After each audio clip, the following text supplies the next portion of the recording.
coroner has ruled that staff neglect at a South London hospital led to a young sportsman dying of thirst.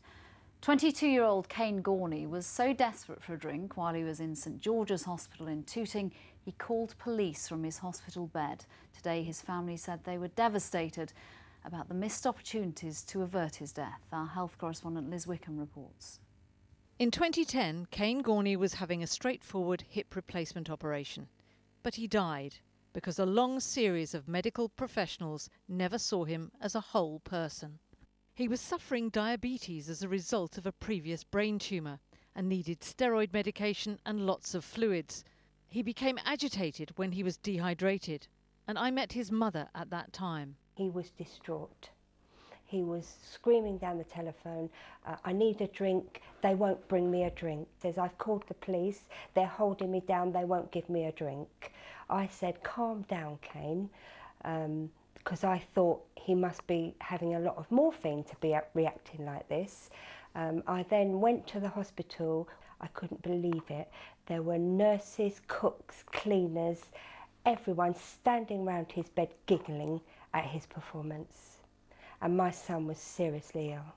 The coroner, Dr. Shirley Radcliffe, heard from up to 20 witnesses who'd looked after Kane over the 3 days before he died.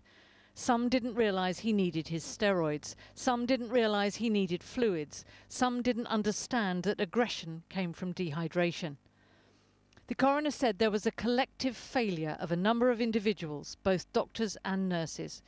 Kane was let down by incompetence, poor communication, lack of leadership, and a culture of assumption that someone else will do it.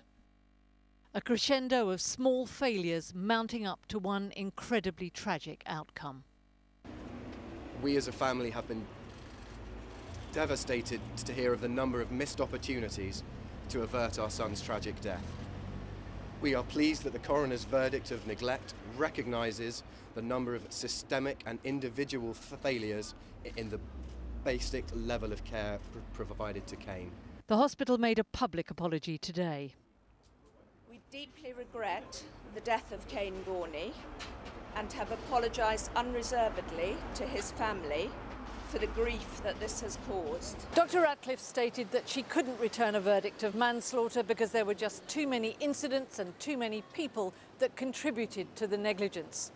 She added that although St George's had made improvements since Kane's death, she would still be writing to them about their sedation policy, which was very important.